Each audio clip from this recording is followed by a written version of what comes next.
कार्तिक महात्म अध्याय 24। देवी स्वरा तथा गायत्री की कथा। प्रभु ने नारद जी से प्रश्न किया, हे नारद, इन नदियों का प्रभाव किस प्रकार पड़ा? कथा है कि विष्णु तथा शिवजी जी के शरीर से कलह उत्पन्न हुई थी। इसका वर्णन आप सुना चुके हैं।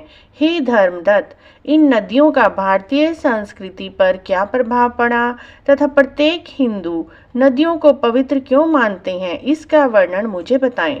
नारद जी बोले, कृष्णा नदी साक्षात भगवान कृष्ण का शरीर है। वेणी नदी महादेव जी का और अन्य नदियां कैसे बताऊं? संभवतः ब्रह्मा जी भी इसे बताने में असमर्थ हैं, परंतु इस विषय में एक कथा प्रसिद्ध है, वह मैं सुनाता हूँ।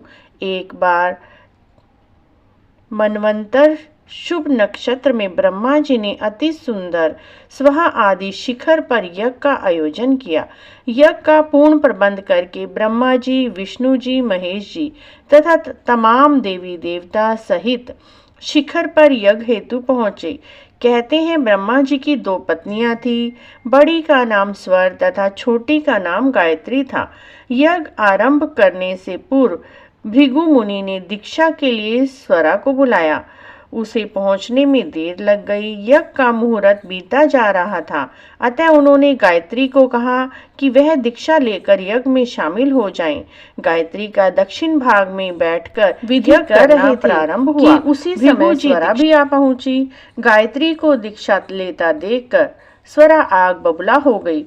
उसे सोतन का ढैया सताने लगा। वह क्रोध पूर्वक बोली, यहाँ अयोग्य को दीक्षा दी जा रही है, बड़ों का अपमान होता है, वहाँ भय मृत्यु विराजमान होती है, और इसलिए वह गायत्री को शाप देती है कि वह गुप्त नदी बनकर कष्ट सहेगी।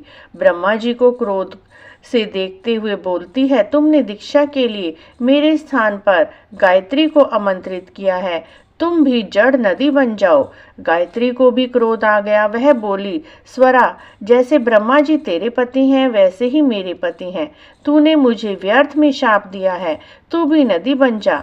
गायत्री ने स्वरा को शाप दे दिया।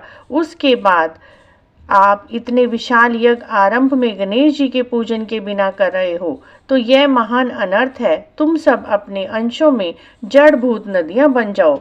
नारद जी बोले, इस प्रकार पूर्व पश्चिम में बहने वाली अनेक अनेक नदी ब्रह्मा व विष्णु जी की कृपा से उत्पन्न हुई है। सहचल शिखर से विष्णु द्वारा प्रवाहित कृष्णा, शिव जी द्वारा वेणी, ब्रह्मा जी द्वारा प्रवाहित कादुनी नदी पृथक पृथक उत्पन्न हुई हैं। पश्चिम की ओर बहने वाली नदी स्त्रियों के अंश से उत्पन्न हुई हैं। गायत्री तथा स्वरा, सावित्री नदी, गुप्त नदी और अन्य नदियां उत्पन्न हुई हैं। नदियां तो जीवन का स्रोत हैं। कालांतर में स्वयं देवी देवता अपने स्वरूप में आ गए, परंतु अनेक अनेक नदियां और उनकी शाखाएं उपशाखाएं आज भी प्रत्येक भारतवासियों को कृतार्थ कर रही हैं। ब्रह्मा जी ने उस यज्ञ में विष्णु मंदिर, शिव मंदिर की स्थापना की तथा भविष्य में वहां महाबल और अतिबल नामक देवता हुए। कृष्णा तथा वेणी का महात्म विशाल है। इनके दर्शन का फल कार्तिक स्नान, ध्यान, महात्म सुनने और व्रत करने से जितना मिलता है। इति कार्तिक महात्म 24वें अध्याय की जय। 25वां अध्याय। श्री कृष्ण बोले, हे सत्यभामा, महाराज वेणु के सपुत्र प्रथा ने विष्णु वृंदा की कथा और श्रद्धा पूर्वक सुनाई। नारद जी को आदर पूर्वक पूजन करके विदा किया। उन्होंने कार्तिक महात्म के व्रत के महत्व की विशेषता, कार्तिक तिथियों में एकादशी महत्म का और द्वादशी तीर्थ की महत्ता के विषय में बताया। भगवान कृष्ण ने कहा, कार्तिक के व्रत, कार्तिक के एकादशी के व्रत अत्यंत मुझे प्रिय है। जो व्यक्ति इन व्रतों में इंद्रियों को दमन सहित तुलसी दल का आचमन लेते हैं, यज्ञ आदि से अधिक फल प्राप्त करते हैं। इन व्रत को करने से पापों से भय नहीं रहता, पाप नष्ट हो जाते हैं।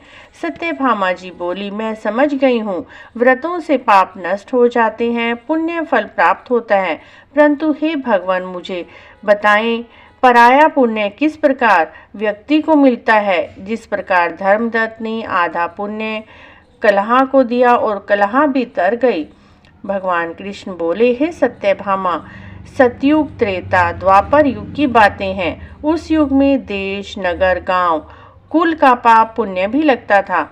कलयुग में तो पाप और पुण्य करने वाले को ही लगता है, वही परिणाम भोगते हैं। एक स्थान में बैठने, विवाह संबंध में एक स्थान में तथा एक पात्र में खाने से मनुष्य को पाप का आधा फल मिलता है। पति पत्नी, नौकर, शिष्य द्वारा पाप पुण्य के अनुरूप फल नहीं मिलता, क्योंकि इसमें सांसारिक सुख, धन का उपयोग होता है। परंतु जो पाप पुण्य निस्वार्थ भाव से किया जाए, वह छठे भाग को ग्रहण करता है। प्रभु स्मरण, संध्या स्मरण आदि करने समय यदि कोई विकार उत्पन्न होता है तो उसके पुण्य का छठा भाग नष्ट हो जाता है। यदि कोई व्यक्ति दूसरे के धन का धर्मार्थ करता है, उसका पुण्य दानी व्यक्ति को ही मिलता है।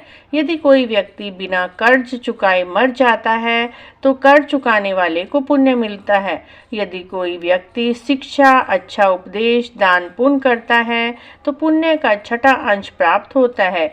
पतिव्रता गृहस्थ को प्रसन्नता तथा कुशलता पूर्वक चलने वाली स्त्री को छठा अंश प्राप्त होता है।